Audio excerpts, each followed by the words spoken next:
If one tells the truth, one is sure, sooner or later, to be found out. He invented this idea of an alternative kind of rebellion.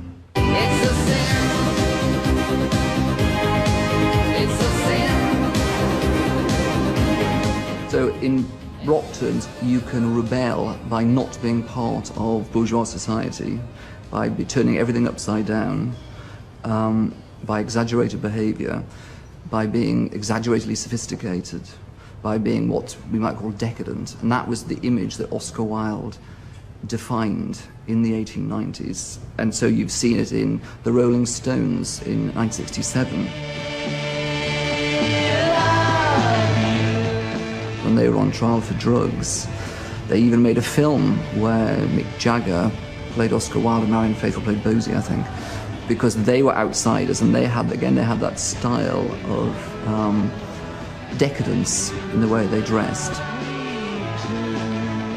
You see it in the 70s in Brian Ferry, who did it via Noel Coward, but he had that exaggeratedly sophisticated, slightly camp mode of behaviour.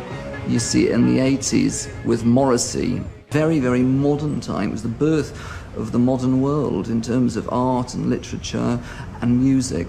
A lot of things were starting to happen for the first time then. Why is it that one runs to one's ruin? Why has destruction such a fascination?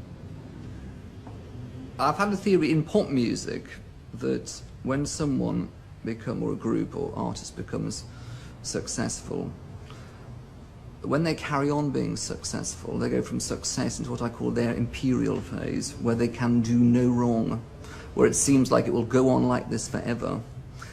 And, you know, as with Napoleon's career, it never does go on forever. Something goes disastrously wrong, and the imperial phase is followed by the survival, or it's followed by disaster, that the whole thing fades away. For me, the most fascinating moment of Oscar Wilde's life is the afternoon when the libel trial has collapsed and a warrant is going to be issued for his arrest. And he decides to stay in the country. And it's a fact that at the time, the warrant for his arrest was delayed to give Oscar Wilde the chance to catch the last boat train. And he has lunch, and famously at the Cadogan Hotel, and his mother sends him a message. I think he must have weighed up what was going to happen to him. He must have known that he was going to, that he would be found guilty, because of course he knew that he was guilty, and decided that it was going to give him a platform which would, as I say, make him into a legend. I think the fact that Oscar Wilde still matters proves that afternoon in the Cadogan Hotel, Oscar Wilde made the right decision. Of course, he was a brilliant playwright, and the 4 major plays that he wrote, some of them I think are in London at the moment.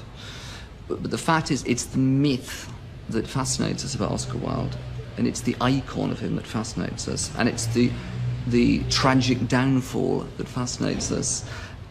The writing is really only a part of the Oscar Wilde story, and it's the tragic downfall from someone who had this imperial sense of that everything he would do would turn right, would fascinate people.